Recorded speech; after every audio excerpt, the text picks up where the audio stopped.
과거에 한국에 방문해서 많은 기업인들과 또 많은 우리 젊은 이런 청년들에게 도전을 준 번 스미트 교수가 있습니다. 이분은 원래 독일 교수인데, 독일 사람인데 콜롬비아 대학에서 오랫동안 비즈니스 경영학에 대해서 이렇게 가르친 교수이기도 합니다. 이분이 국내에서 강연할 때 특별히 빅띵크 전략이라는 것을 소개하였는데, 그 뜻을 보면 이런 내용입니다. 힌두교에서 금기시하는 성우처럼 머릿속 고정관념에 사로잡힌 당신의 성우를 버리라. 여기에서 이 성우는 힌두교에서 말하는 신성한 소에서 나온 말로, 기업이나 조직에서 반대할 수 없는 경영 신조 또는 통념 또는 철학 또는 관행을 의미합니다. 이런 거에 대해서는 어떤 생각을 갖고 있냐면, 비판을 하면 안 되고 부정적인 생각을 가져도 안 되고 바꾸려고 해도 안 되는 그런 생각들이 누구에게, 기업인들에게 안에 잔뜩 있다는 겁니다. 이 말을 바꿔 이야기하면 우리는 바꾸는 것에 대해서 부담을 갖는다는 뜻이고, 변화에 대해서 부담을 갖는다는 뜻으로 받아들일 수 있습니다. 그러나 슈미트 교수는 이런 도전을 우리에게 주고 있습니다. 시지프스가 아닌 오디세이가 되면 바꿀 수 있다. 오디세이가 되면, 오디세이는 아시죠? 하룻밤 만에 전쟁을, 이 트로이 전쟁을 목마 하나로 승리를 이끈 사람입니다. 뛰어난 그의 창의력과 도전정신과 또 무엇보다 대담한 아이디어, 이걸 가지고 이 슈미트 교수는 빅띵크, 큰 생각이란 바로 이런 생각을 이야기하는 것이다. 빅띵크. 그러나 또 대조적으로 우리가 또 기억나는 사람이 있죠. 아가멤논. 이 오디세이와 대조적으로 이 아가멤논은 이 트로이 전쟁이 임할 때 그리스의 명장이었습니다. 근데 그의 생각은 스몰 띵크였어요. 작은 생각이었어요. 그러다 보니까 이 안전을 추구하고 똑같은 어떤 반복된 전략과 전술을 쓰다 보니까 전쟁을 너무 지루하게 10년이나 끌어버린 겁니다. 그의 그 생각이 결국은 그로 하여금 큰일을 하지 못하게 만들었다고 하는 겁니다. 그래서 슈미트 교수는 큰일을 하려면 세 가지가 필요하다고 우리에게 도전을 주고 있습니다. 첫째는 사고 칠 수 있는 배짱과, 두 번째는 호기심과 흥미로 가득 찬 열정과, 그리고 세 번째는 좌절하지 않는 인내심. 이 세 가지가 필요하다라고 하는 겁니다. 작은 생각은 앞에서도 말씀드린 것처럼 남들처럼 답습하는 것을 좋아하고 안전한 길을 찾습니다. 그러니까 생각이 좁을 수밖에 없는 겁니다. 그러나 큰 생각은 이 시치프스와 반대로 되면 돼요. 여러분, 시치프스 아시죠? 제우스 신의 노여움을 사가지고 이 산 꼭대기에다가 돌을 올리는 이 일을 계속해서 반복해서 하지 않습니까? 이거는 뭐냐면 저주를 받아 사는 일이거든요. 근데 이 시치프스가 계속 반복된 이 일을 하는, 이거는 편협된 생각이거든요. 이 편협된 이 생각의 틀을, 사고를 깨트릴 수 있어야 된다. 그러기 위해서는 우리에게 필요한 게 바꿔주는 분위기가 필요한 겁니다. 그 바꿔주는 이 분위기가 예를 들어서 자신감을 바꿔준다든지, 아니면 용기를 준다든지, 아니면 할 수 있다, 아니면 실패한 자에게 그 실패 가운데서도 비난보다는 격려해주는 이런 마음들이 있는, 이런 변화를 있을 때 비로소 우리는 이 빅띵크, 큰 사고를 가지고 살아갈 수 있다고 하는 겁니다. 이 슈미트 교수의 그 말의 궁극적인 뜻은 이렇습니다. 좀 쉽게 설명드리면, 우리 안에 생각이 너무 복잡하다는 겁니다. 단순하면 좋을 텐데 너무 많은 사고가 우리 이 생각 속에 갇혀져 있다는 겁니다. 갇혀져 있다는 겁니다. 그러니까 이 생각의 틀에 갇혀져 있으면 아무것도 할 수가 없는 겁니다. 작은 생각인 거예요. 그러나 내가 생각 안에 있는 이 생각의 틀을 밖으로 표출하면 그때는 큰 생각이다. 이 정의를 이 슈미트 교수가 내리고 있다라고 하는 겁니다. 사랑하는 여러분, 우리가 살다 보면 때로는 어려운 일들을 많이 겪습니다. 예상하지 못하는 일을 겪기도 하고요. 때로는 힘겨운 일을 겪기도 합니다. 그것이 어떤 사람에게는 절망으로 다가올 수도 있고, 어떤 사람은 실패로 다가올 수도 있습니다. 어떤 사람은 좌절이라는 그런 아래서 무릎을 꿇기도 합니다. 매우 우리를 힘들게 하는 일들이 우리가 이 세상을 살아가는 동안은 있어 왔습니다. 정직하게 이야기하면 항상 있어 왔던 것 같아요.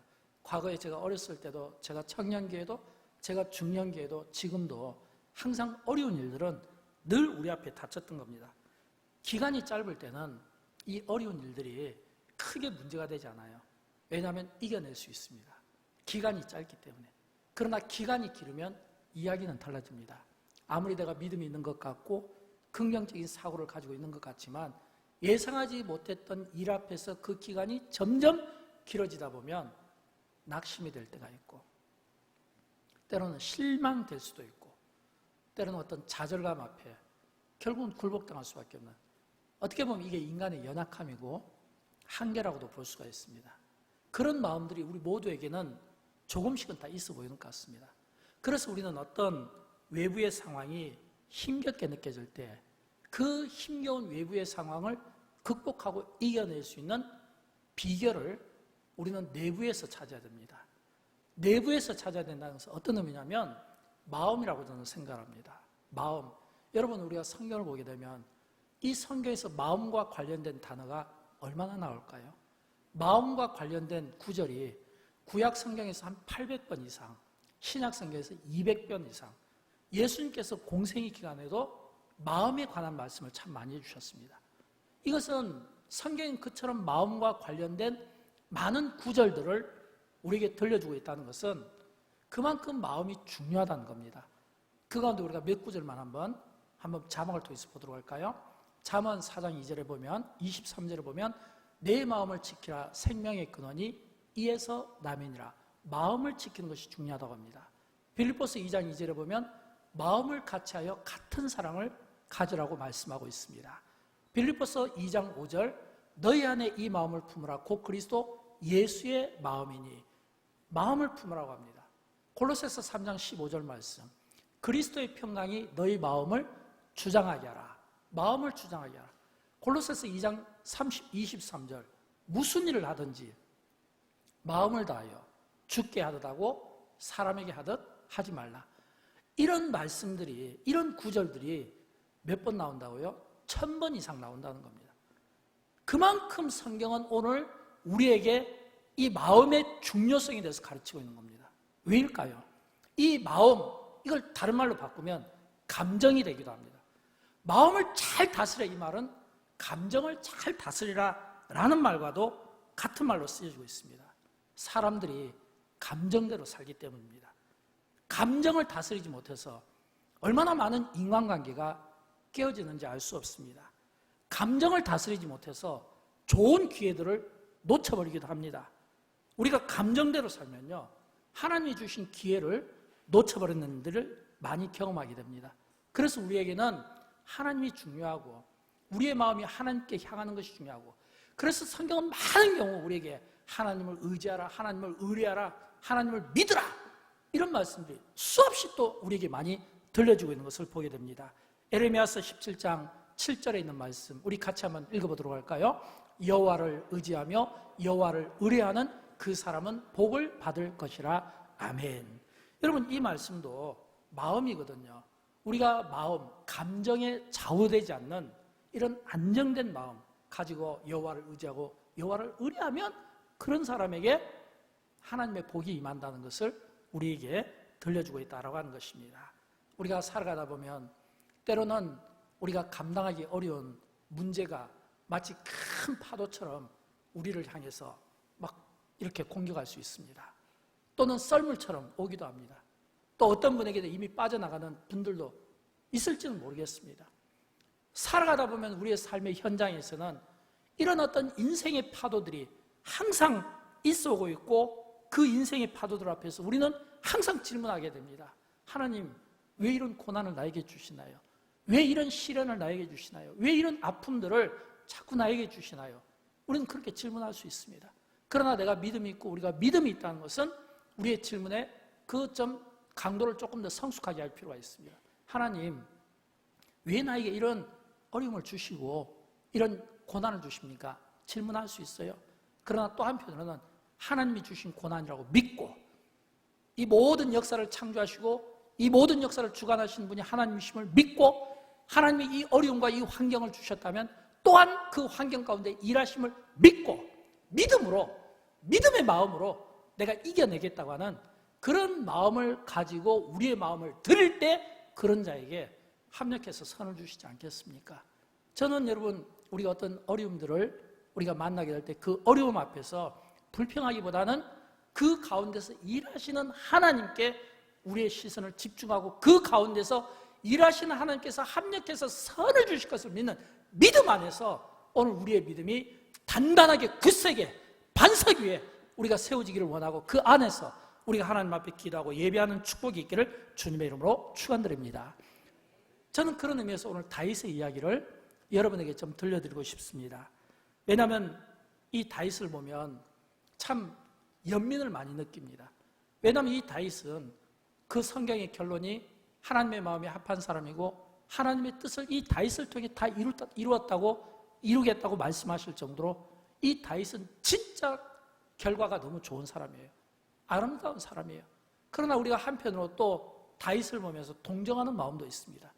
왜냐하면 그는 너무 많은 인생의 굴곡들이 그의 삶 가운데 있었다는 거예요. 자기 인생 가운데 진짜 지우고 싶은 그런 나쁜 추억들이 참 많다는 겁니다. 아픈 추억들이 있다는 거예요. 그 아픈 추억 가운데 하나가 오늘 본문 말씀입니다. 왜냐하면 오늘 본문은 그 배경을 잠깐 말씀드리면 다윗이 그가 블레셋 골리앗과 싸워서 이겼을 때 그는 어린 나이에 감당하기 힘든 칭호를 받습니다. 전쟁 영웅, 다윗은 만만이라는 이런 이 칭호를 받는 거예요. 근데 이걸 질투하는 사람이 있었잖아요. 사울 왕이지요. 이 사울 왕이 그 철없는 그 여인들의 이 어린 다윗을 향해서는 만만이라고 하고 왕인 자기를 향해서는 천천이라고 하는데 그걸 감당이 안 되니까 그 마음에 악한 생각을 품으니까 악신이 그에게 들어가서 그때부터 이 다윗을 죽이려고 하는데 그러면 이 다윗은 어린 나이에 어렸을 때부터 사울 왕을 쫓겨다니면서 얼마나 그의 인생이 피곤하고 고달픈 삶을 살았겠냐라고 하는 겁니다. 그러면서 쫓겨가다가 이 다윗이 몇 번 실패를 해요. 그 중에 하나가 오늘 본문 장면이에요. 아마도 다윗은 이런 생각을 했겠죠. 오늘 본문에 보면 그가 지금 블레셋 땅 시글락이라고 하는 작은 도시로 그가 망명을 하게 되는데 망명하게 될 때 그 동기가 뭐냐면 더 이상 이스라엘 땅에는 사울 왕을 피해서 도망갈 데가 없다는 겁니다. 더 이상 도망갈 데가 있다는, 더 이상 내가 이스라엘 땅에는 서 있을 수가 없다는 겁니다. 여러분 그런 그 다윗을 보면서 무슨 생각이 듭니까? 좀 안 됐다 이런 생각이 들 수 있잖아요. 동정하는 마음이 있을 수 있잖아요. 내가 그 어떤 울타리 안에서 내가 서 있을 수 없고 지탱할 수 없도록 수많은 어떤 화살들이 자기를 향해서 공격할 때 이 어린 다윗이 어떻게 감당할 수 있겠냐라고 하는 거예요. 그래서 그가 선택한 인간적인 방법이 블레셋 땅이었어요. 이거는 정치적인 망명입니다. 또 이 블레셋 땅이 망명할 때 그 블레셋 왕의 동의를 구하고 블레셋 땅 그 왕이 이 다윗에게 호의를 베풀어 준 거예요. 작은 도시 시글락을 주어서 거기서 정착해서 살 수 있도록 만들어 준 겁니다. 그러니까 여기까지만 딱 보면 좀 좋아 보이잖아요. 이제는 다윗이 좀 다리 펴고 이제는 밤에 걱정 안 하면서 잘 수 있지 않겠습니까? 그러나 오래 가지 못했습니다. 왜냐하면 이스라엘과 블레셋 사이에 전쟁이 벌어지기 시작했거든요. 이 전쟁이 벌어질 때 제일 먼저 블레셋 왕이 다윗을 생각한 거예요. 왜냐하면 이 다윗이 사울을 피해서 도망갔기 때문에 사울과 감정이 안 좋다는 걸 알고 있잖아요. 또 그러나 또 한편으로는 또 이 골리앗을 이긴 전쟁 영웅 아닙니까? 아마 블레셋 왕 생각에는 이 다윗을 앞세워서 이스라엘과 싸우면 되지 않겠느냐. 그러나 다윗 입장에서는 이거는 진짜 진퇴양난이죠. 어떻게 그가 비록 블레셋 땅에서 잠시 망명 생활을 하고 있지만 어떻게 그가 사울 왕과 대적하고 수 있겠습니까? 사울 왕은 하나님이 기름 부어 세운 종인데요. 다윗이 도망간 것은 하나님이 기름 부은 종을 함부로 손대면 안 되기 때문에 죄 안 지려고 도망갔던 것이지 무서워서 도망간 건 아니었거든요. 또 뿐만 아니라 이스라엘은 다윗이 사랑하는 민족이었습니다. 자기 백성이잖아요.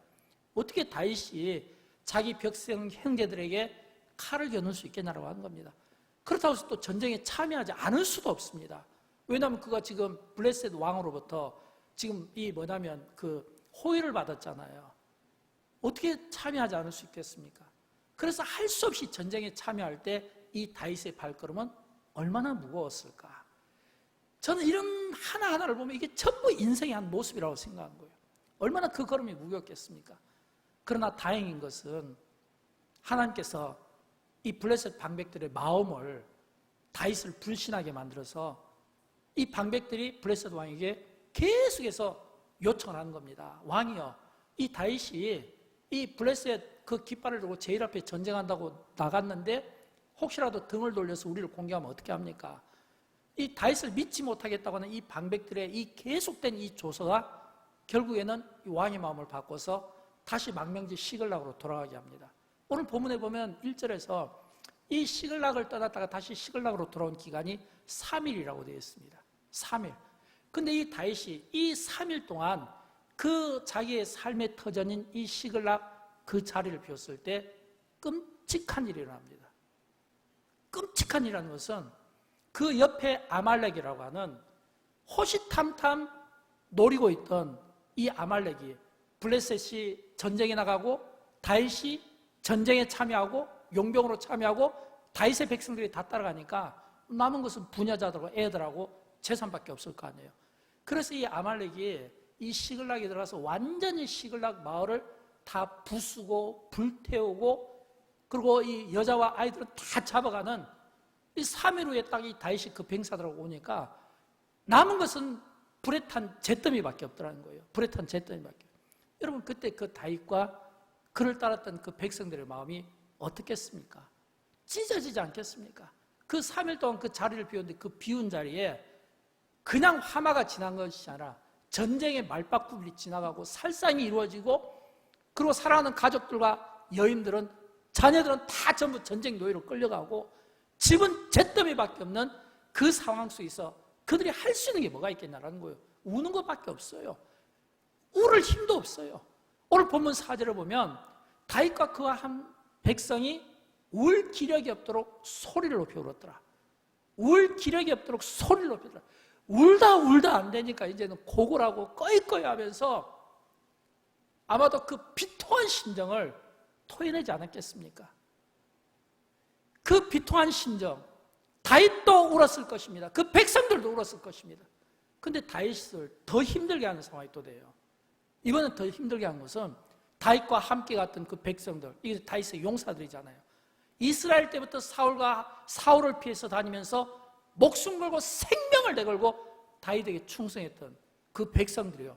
너무 마음이 상하니까 그 모든 책임을 다윗에게 돌리고 다윗에게 돌을 들어서 살인 동기를 가지고 죽이려고 합니다.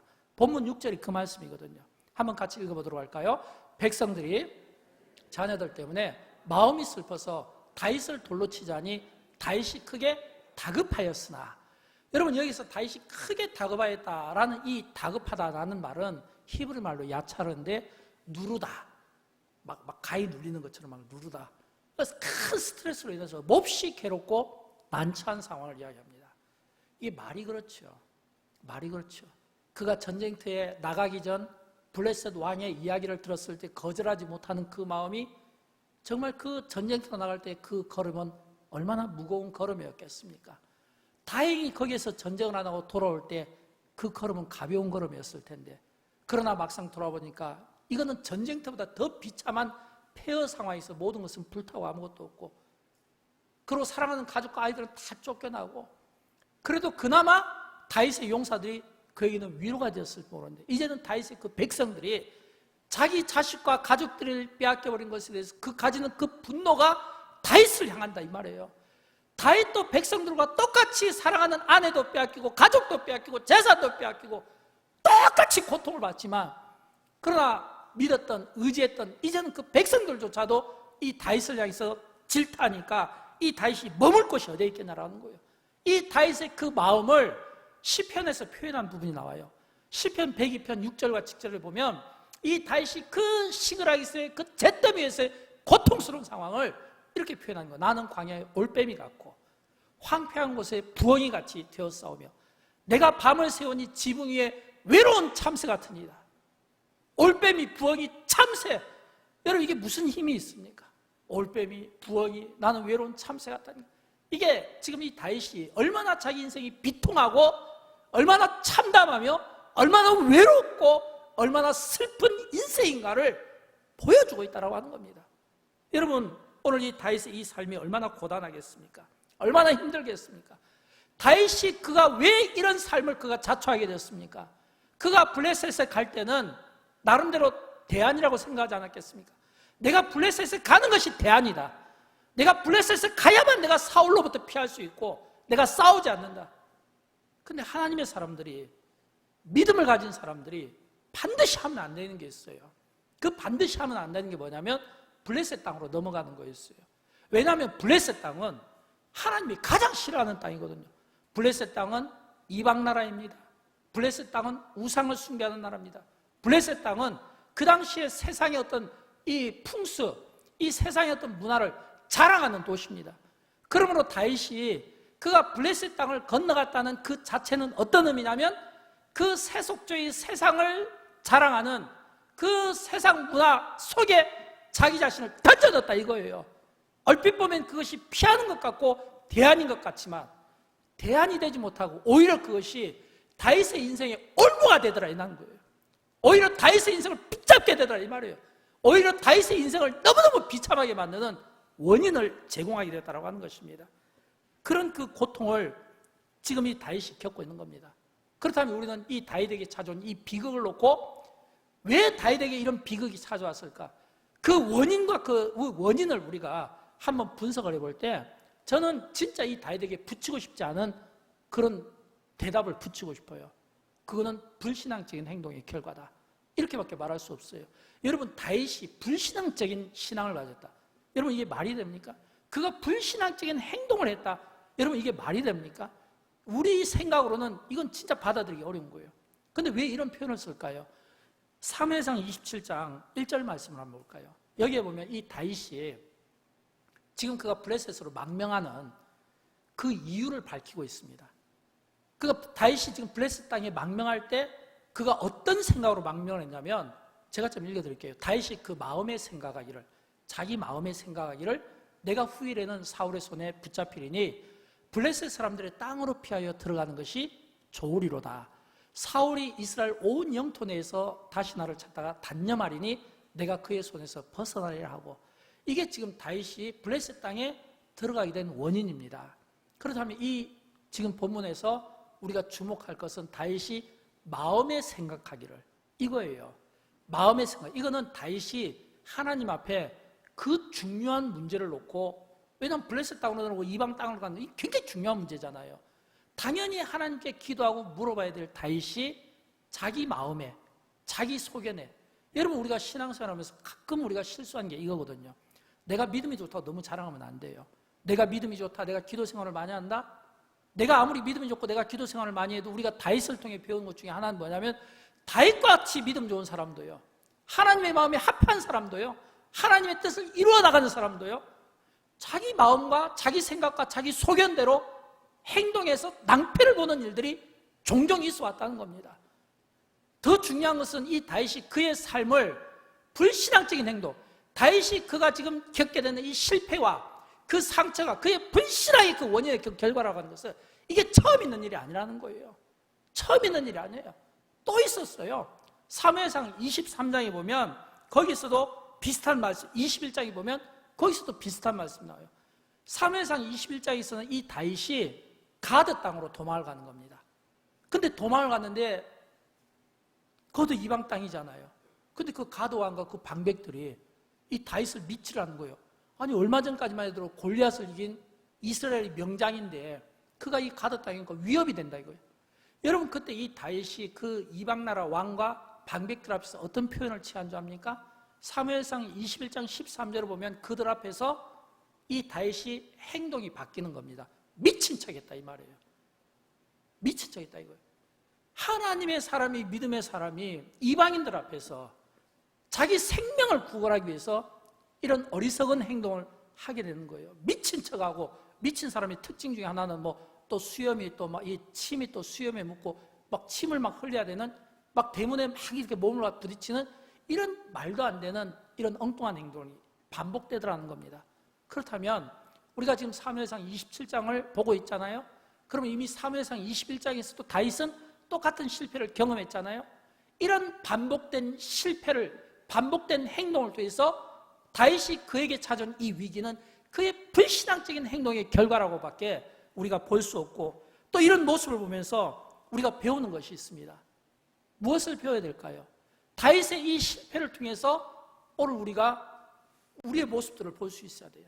어쩌면 이 다윗이 그 모습이 우리의 자화상이 될 수 있고, 다윗이 들려주고 싶어하는 그 아픈 이야기가 오늘 우리가 자꾸 실수하고 우리가 하나님 앞에서 우리가 바로 살지 못해서 넘어지는 원인이 될 수 있다는 것을 보여주고 있는 겁니다.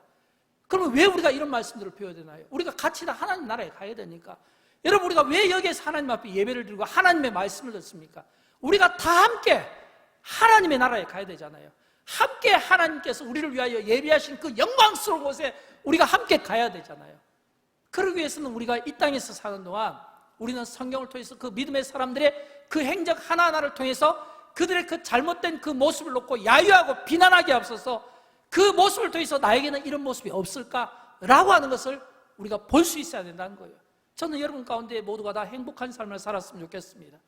모두가 다 천국 백성으로서 아름다운 그런 늘 하나님께 찬양하고 예배하는 근심 걱정이 없는 삶을 살았으면 좋겠어요. 그러나 이 세상에 사는 동안은 정말 어렵습니다. 인생의 이 파고가 계속해서 나를 향하여 이렇게 출렁이기 때문에 진짜 어려운 거예요. 어지러운 세상입니다. 내가 한순간이라도 영적으로 방심하면 다윗처럼 때로는 내가 이방인 앞에서 미친 척도 해야 되고, 때로는 내가 블레셋 왕 앞에서 거짓도 해야 되는 이런 상황이 놓이게 된다 이거예요. 이런 불신앙적인 행동, 어디에서부터 그 원인이 시작되었을까요? 믿음의 사람은 앞에서도 말씀드린 것처럼 가면 안 되는 곳에 가니까 이런 문제가 생기더라 이거예요. 블레셋 땅은 가면 안 되는 땅이었어요. 가드는 가면 안 되는 땅이었어요. 가면 안 되는 곳에 가서 하나님께 물어보지도 않고 하나님의 말씀도 없는데 자기 생각에 옳게 여기고 그걸 대안으로 여기고, 저는 우리가 이 다윗의 삶을 통해서 내 생각이 옳아 보여도, 나의 소견이 옳아 보여도 이것이 대안이라고 주장하지 않았으면 좋겠어요. 하나님께 물어보십시오. 그리고 하나님께 기도해 보십시오. 그리고 하나님께서 말씀하시면 저는 행동을 했으면 좋겠어요. 이런 어리석음을 우리가 범하지 않았으면 좋겠어요. 그러나 저는 다윗에게서 또 용기도 얻습니다. 왜냐하면 다윗이 장점 중에 하나는 넘어졌지만 또 하나님께서 그의 인생을 완전히 넘어지지 않도록 붙들어 주시는 모습을 보기 때문입니다. 비록 그가 그 고난의 현장에 있어도 그가 하나님을 힘입고 용기를 얻는 모습을 우리는 또 본문에서 만나기 때문입니다. 저는 다윗이 하나님을 힘입고 용기를 내게 두 가지를 여러분에게 말씀드리고 싶어요. 첫째는 다윗에게 잿더미 위의 삶이 있었다는 겁니다. 그 잿더미 위의 삶은 본문 6절에 있는 말씀이잖아요. 그가 너무너무 슬퍼서 자기를 따랐던 사람들이 자기를 향해 돌을 칠 때 다윗은 진짜 그 심정이 죽을 것 같았을 겁니다. 그가 서 있는 곳은 그 삶의 터전이 전부 다 불타고 망가지고 아무것도 없는 잿더미 그 서 있는 그런 입장입니다. 근데 거기에서 이 다윗이 하나님 여호와를 힘입고 용기를 얻었다는 겁니다. 이 말은 무엇 뜻할까요? 다윗이 비로소 하나님 여호와를 생각하게 되었다는 겁니다. 비로소 다윗이 하나님 여호와께 도움을 구하고 싶었다는 겁니다. 용기를 얻었다는 거예요. 저는 그런 것처럼 우리가 인생의 시그락이라든지 또는 잿더미와 같은 곳에 내가 서 있다 할지라도 다윗이 하나님을 생각하고 하나님을 힘입고 용기를 얻었던 것처럼 이런 용기를 얻을 수 있는 이런 마음들이 저와 여러분의 삶 가운데 있기를 주님의 이름으로 축원드립니다. 여러분, 다윗이 하나님을 힘입고 용기를 얻었다는 것은 무슨 의미일까요? 두 번째, 기도가 회복됐다는 겁니다. 기도가 회복됐다는 것은 사무엘상 30장 8절을 보면 나오는 말씀인데 우리 같이 한번 읽어보도록 할까요? 다윗이 여호와께 묻자와 이르되 내가 이 군대를 추격하면 따라잡겠나이까 하니 여호와께서 그에게 대답하시되 그를 쫓아가라. 내가 반드시 따라잡고 도로 찾으리라. 아멘.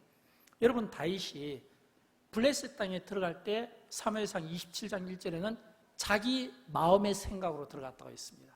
이 말은 그가 하나님 앞에 기도하지 않았다는 겁니다. 근데 그가 시글락에서 그 잿더미에 서 있어 그가 그 고난의 때에 비로소 그가 하나님 앞에 기도했다는 거예요.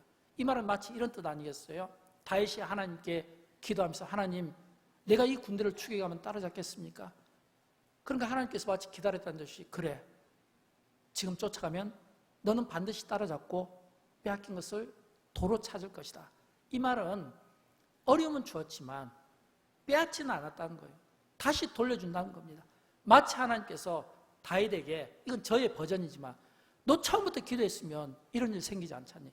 너 기도하니까 내가 바로 응답하지 않니? 이런 말씀 아니겠습니까? 다윗이 그가 들어갔을 때, 블레셋 땅에 갈 때는 하나님 앞에 기도하지 않았지만, 지금 본문에서 그가 하나님 앞에 엎드려 기도할 때 하나님께서는요, 이 다윗에게 승리를 주십니다. 아말렉과 싸워서 이기게 합니다. 빼앗겼던 물건들을 찾게 합니다. 사랑하는 가족들과 여인들과 자녀들을 다 돌려받습니다. 그리고 그 전쟁 전리품까지 다 가지고 옵니다. 그래서 사무엘상 30장 마지막 끝날 때는 그를 돌을 들어 그를 치려고 했던 그 백성들이 다시 다윗의 리더십을 존중하고 다윗을 사랑하고 따르면서 이 사무엘상 30장은 맞춰지게 되는 겁니다. 우리는 이 다윗의 삶을 통해서 인생의 어려움 또는 캄캄한 일 또는 절벽과 같은 상황 또는 사망의 음침한 골짜기 같은 이런 상황들이 전개된다 할지라도 그 가운데서도 성경은 우리에게 일관되게 강조한 것 중에 하나는 하나님을 앙망하고 하나님을 따르며 하나님을 믿으며 하나님을 의지하며 하나님을 의뢰하며 하나님을 신뢰하는 자에게는 세임을 주신다는 거예요. 지난 시간 설교 본문 말씀 가운데 하나님을 앙망하는 자에게 세임을 준다고 했잖아요. 이 세임은 이 끊어지지 아니하는 이 성령의 교통함을 주신다고 했잖아요. 끊어지지 아니하는 끊임없이 공급되는 이 성령의 교통함, 성령 충만함, 독수리가 창공을 향해서 비상하는 것처럼 그런 힘, 앞에서 다윗이 자신의 초라한 모습을 볼 때 부엉이라고 했습니다. 올빼미라고 했습니다. 작은 참새라고 했습니다. 이런 이 참새와 부엉이와 올빼미와 독수리가 비교가 되겠습니까? 하나님을 앙망하는 자에게 주시는 은혜가 독수리고 하나님을 멀리하고 인간의 생각을 쫓았을 때 따르는 모습이 부엉이, 올빼미, 참새라는 거예요. 비교가 되겠나 이거예요. 이런 은혜를 하나님은 우리에게 준비하시고 우리를 쫓아오고 계신다라고 하는 것입니다. 사랑하는 여러분, 때로는 우리가 힘든 일을 겪을 수 있죠. 그 힘든 일이 길어지면 그것 때문에 낙심할 수 있죠. 때로는 누군가에게 책임을 돌리고 싶고 누군가에게 원인을 전가하고 싶고 때로는 누군가를 비판하고 싶은 마음들이 들 때가 있죠. 때로는 자기 자신을 한탄할 수가 있죠. 그러나 우리는 그 이전에 우리가 고백해야 될 게 있어요. 그것은 이 복음송 노래 가운데 보면 이런 노래가 있잖아요. 오늘 집을 나서기 전 기도했나요? 이 복음송 가운데 4절에 보면 이런 가사가 나오죠. 나의 일생 다가도록 기도하리라. 주께 맡긴 나의 생에 영원하리라. 기도는 우리의 안식 빛으로 인도하니 앞이 캄캄할 때 기도 잊지 마세요. 이 찬양의 가사 속에서 나의 일생 다가도록 기도하리라. 우리가 어떤 환경으로 인해서 어려움을 겪을 때 우리가 먼저 생각이 될 것은 그 환경 가운데서도 나는 내일 일을 알지 못해요.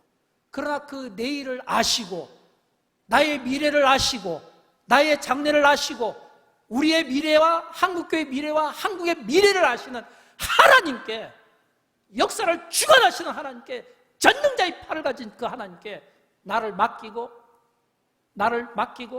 그리고 내가 그 앞에서 내가 순응하면, 내가 기도로 깨어있으면 합력하여 선을 주시지 않겠나라고 하는 겁니다. 이 믿음이 오늘 저와 여러분에게 필요할 줄로 믿습니다. 사랑하는 여러분, 믿음의 사람은 고난의 때에 불평하는 것이 아니라 승자의 태도를 가지는 것입니다.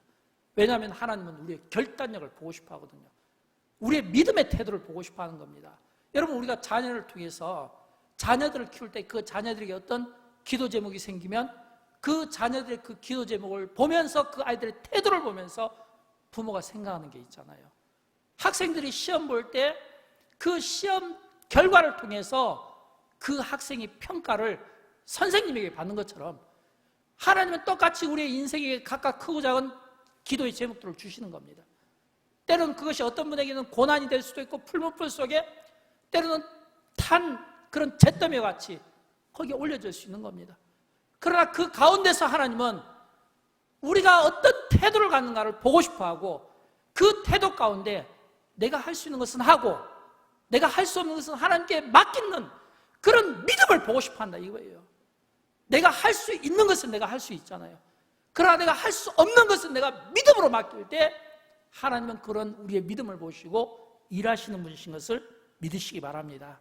저는 이 한 주가 오늘 저와 여러분에게 오늘 이 말씀을 통해서 두 가지를 우리가 한 주 동안 숙제로 생각하고 우리의 삶에 적용을 해봤으면 좋겠어요. 그 첫 번째가 뭐냐면 우리가 하나님을 힘입고 용기를 내었으면 좋겠습니다. 여러분, 여러분의 삶 가운데 하나님을 힘입고 용기를 내보십시오. 디모데후서 1장 13절을 보면 사도 바울이 디모데를 안수하면서 목회자로 세울 때 안수하면서 한 말이 있어요. 내 안에 있는 하나님의 은사가 너를 통해 불일듯 일어나기를 원하노라. 디모데를 향해서 내 안에 있는 하나님의 은사가, 이 하나님의 은사라는 것은 그 디모데 안에 있는 재능, 그의 삶, 신앙, 또 어떤 담대함, 이런 것들이 있지 않겠습니까? 그런 것들이 내 안에서 불일듯 일어났으면 좋겠다. 이 말은 너를 계속 이 은사가 자극해서 너가 하나님 앞에 쓰임받았으면 좋겠다는 겁니다. 여러분, 그렇다면 이 디모데가 그가 신약시대의 위대한 목회자로 그가 쓰임을 받았던 것은 그냥 쓰임받은 게 아니에요. 바울 같은 그런 지도자를 통해서 그가 축복하고 예언하고 기도하면서 내 속에 있는 재능들이 불일듯 일어났으면 좋겠다. 내 속에 있는 은사들이 불일듯 일어났으면 좋겠다. 이게 하나님의 말씀이잖아요. 이런 하나님의 말씀을 붙잡고 힘있고 용기를 내야 된다 이거예요. 그럴 때 우리는 힘겨운 이 세상을 우리가 헤쳐나갈 수 있는 것입니다. 부정적인 생각을 버리고 긍정적인 생각으로 바뀔 수 있는 겁니다.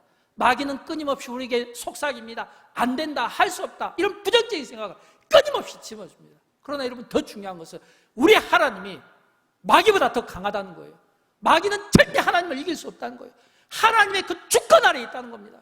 그러므로 마귀가 아무리 우리에게 안 된다는 이런 부정적인 생각을 심어주어도 전능하신 하나님 그 능력 안에서 하나님 우리에게 주신 각자의 은사들이 디모데처럼 불듯 일어났으면 좋겠어요. 역사했으면 좋겠어요. 그 은혜로 용기를 내어서 담대하게 하나님 앞에, 오늘 이 시대 앞에 쓰임받았으면 좋겠습니다. 그 다음에 두 번째는 우리가 적용해야 될 것은, 두 번째, 하나님을 힘입고 기도에 힘쓰는 겁니다. 여러분, 이 다윗이 믿음의 사람임에도 불구하고요, 그가 블레셋 땅에서, 가드 땅에서 거짓말을 많이 합니다. 미친 척도 하고요. 이런 일들이 왜 일어났을까요? 기도하지 않아서 그렇습니다. 자기 마음의 생각을 하나님의 생각처럼 앞세워서 그럽니다. 우리 그리스도인들이, 특별히 믿음 좋은 분들이, 특별히 신앙이 좋고 특별히 기도를 많이 하는 분들이 조심해야 될 것 중에 하나는, 그렇게 기도를 많이 하고 하나님을 우리가 잘 믿기 때문에 때로는 내 생각이 하나님의 생각처럼 되어버릴 수가 있고, 때로는 기도하지 않는 그런 어떤 삶 속에서 거짓말할 수가 있다고 하는 겁니다. 이건 정말 우리가 경계해야 되거든요. 왜일까요? 여러분, 다윗이 그가 무너진 것은 그가 기도하지 않아서 그럽니다. 근데 여러분, 이 기도하지 않은 이 기간이 얼마나 될까요? 성경은 사무엘상 27장 1절을 보면 자기 마음의 생각대로 블레셋 땅에 건너갔다고 했거든요. 근데 사무엘상 27장 7절을 보면 다윗이 블레셋 사람들의 지방에 산 날수가 나오는데 1년 4개월입니다. 1년 4개월. 그러면 1년 4개월이라는 것은 무엇을 뜻할까요? 사무엘상 27장 1절에서 다윗이 블레셋 땅으로 넘어가려고 할 때 자기 마음의 생각으로 자기가 옳다고 여기서 넘어갔는데, 그때부터 사무엘상 30장 6절까지는 그 하나님 앞에 기도를 하지 않습니다. 그럼 우리는 이렇게 상상할 수 있잖아요. 그 1년 4개월이 다윗에게는 모르겠어요. 편했을 수는 있을지 모르겠습니다. 안 쫓기니까. 어쩌면 거기서 좀 행복한 가정생활을 했을 수 있을지 모르겠어요. 세속주의주가 준 어떤 풍요를 누렸을지는 모르겠습니다. 그런데 중요한 것은 그가 영적인 면에서 볼 때는 분명히 어두웠다라고 하는 것입니다. 영적인 면에서는 그는 분명히 어두운 삶을 살았다는 겁니다. 여러분, 다윗과 같은 믿음 좋은 사람이요, 1년 4개월 동안 기도를 쉬었다. 이거 믿어집니까? 영적으로 그 어두운 삶을 살았다. 이게 믿어지냐라고 하는 거예요. 그런 그 아픔들을 성경은 우리에게 조명해 주고 있는 겁니다. 그러나 또 반전도 있잖아요. 그 반전은 사무엘상 30장 8절 말씀이 반절이에요. 비로소 다윗이 그가 잿더미 앞에 서보니까 재산도 다 잃어버리고 살던 집도 다 폐허가 되어버리고 가족들, 자녀들 다 빼앗겨버리고 아무것도 없는 거기서 자기를 향해서 돌로 치러 가는 사람들 앞에서 비로소 다윗이 하나님께 물었다는 겁니다. 비로소 다윗이 하나님을 힘입어 용기를 내어서 하나님께 물었다는 거예요. 이 말은 보면 기도했다는 뜻이잖아요. 비로소 그가 하나님 앞에 기도했다는 거예요. 여러분, 이게 오늘 우리가 다윗의 삶을 통해 배우는 모습이 되어야 되지 않겠습니까? 이런 것처럼 오늘 다시 그가 하나님 앞에 기도할 때 그의 삶이 회복된 것처럼 오늘 저와 여러분 우리의 삶 가운데 혹시라도 우리가 지금 시글락과 같은 곳에 내가 혹시 머물고 있지는 않은가? 여러분, 그 시골락이 여러분에게 있어서 평안함을 줄지 모르겠어요. 몸의 평안함은. 그러나 영적으로는 병들어가고 있고 영적으로는 어두워져 가고 있다는 그런 위기의식을 느낄 수 있어야 되는 겁니다. 또 뿐만 아니라 어떤 분에게는 인생의 잿더미 위에 자기가 자신이 서 있는 느낌을 받을 수도 있습니다. 잿더미는 아무것도 없잖아요. 다 빼앗겨버렸잖아요. 그러나 이 다 빼앗겨버린 이 잿더미가 또 우리가 영적인 의미로 보면 다윗을 살린 겁니다. 왜일까요? 다윗이 그가 잿더미 위에 서보니까 비로소 그가 하나님을 힘입고 용기를 내어 기도했다라고 하는 것입니다. 그럼 그가 잿더미가 없었으면 그가 기도했겠냐라고 하는 겁니다. 어쩌면 그는 그런 잿더미가 없고 그런 인생의 그 고난을 당하지 않았으면 여전히 그는 이방 땅에서 그는 한 세월을 마쳤을지도 모르잖아요. 그러나 하나님은 하나님의 사람을 그렇게 내버려 두지는 않거든요. 흔들어서라도 또 주의를 하게 만드시는 저는 멋진 하나님이라고 믿습니다. 사랑하는 여러분, 오늘 다윗이 인생의 그 잿더미는 자기에게는 정말 슬픈 시간이고 고통스러운 시간이지만 그러나 그것이 하나님을 찾는 기회가 되었다면 오늘 우리가 슬퍼할 만한 일, 우리가 어떤 절망스러운 일, 우리가 어떤 인생의 어려운 일을 만났을 때 이것이 어떤 일로 보면 어렵지만 그러나 저는 이것이 하나님을 찾는 기회가 되었으면 좋겠어요. 어려운 시대를 살아갈수록 하나님을 찾는 기회가 되었으면 좋겠어요. 여러분이 힘들게 여기면 그 힘들게 여기는 그 문제가 하나님을 만나는 기회가 되었으면 좋겠어요. 용기를 내어서 하나님을 찾고 용기를 내어서 믿음의 안에 반석처럼 단단하게 기도의 사람으로 세움받았으면 좋겠어요. 저는 이 다윗이요, 이 사무엘상 27장부터 30장까지 그 아픈 자신의 그 과거를 간증으로 만약 우리에게 들려준다면, 그래서 그가 하나님 앞에 찬양을 한다면 그는 이렇게 찬양할 것 같아요. 자신이 지은 그 인간적인 불신앙적인 그 행동의 결과가 가져온 그 모습들을 놓고 그는 이렇게 이야기할 것 같아요. 우리 찬송가 가사 가운데 보면 이런 가사가 있잖아요. 인애하신 구세주여 내가 비오니 죄인오라 하실 때에 날 부르소서. 이제 우리 함께 찬양하게 될 텐데 이 찬양은 참회의 찬양입니다. 참회의 찬양. 인애하신 구세주여, 인애하신 구세주여 내가 비오니 기도하오니 죄인오라 하실 때 나를 부르소서. 참회의 자리거든요. 이런 이 참회의 자리로 그가 들어가서 하나님께 은혜를 입었을 때, 여러분 우리가 다윗의 시편에 보면 다윗이 제일 많이 쓰는 표현이 있잖아요. 나의 힘이신 여호와여, 나의 힘이신 여호와여, 여호와여 하나님, 이런 표현들을 많이 쓰게 되잖아요. 하나님, 하나님, 나의 하나님, 나의 하나님. 이거는 기쁨의 찬양이거든요. 용기를 내는 찬양이거든요. 이런 이 하나님을 향해서 이런 용기 있는 이런 이 기쁨과 이런 이 감사의 찬양을 이 다윗은 부를 것 같아요. 우리 다 함께 일어나셔서 우리 그런 마음으로 함께 찬양했으면 좋겠습니다. 오늘 찬양할 곡은 두 곡입니다. 찬송가에 나오는 인애하신 구세주여. 제가 이 찬송가의 가사를 택한 것은 이 다윗의 삶을 보면서 참 우리가 다윗에게 배우는 것도 참 많은데, 그러나 또 한편으로는 이 다윗의 이 아픔을 통해서 얻어야 될 교훈도 많다고 생각합니다. 근데 여러분, 저는 이 성경에서 이 다윗의 이 아픈, 이런 뼈아픈, 숨기고 싶은, 지우고 싶은, 근데 이걸 왜 들려줄까요? 저는 하나님 우리를 너무너무 사랑하셔서 같은 실수를 반복하지 않도록 우리에게 들려주고 있는 것 같아요. 오늘 이 찬양을 통해서 다시 한번 우리 안에 있는 아픔들이, 죄성들이 주님 앞에 참여하고 용서받기를 원합니다. 그리고 다시 한번 나의 하나님을 힘있게 부르면서 소망 가운데 살아갔으면 좋겠습니다. 우리 다 함께 찬양하도록 할까요? 인내하신 구세주여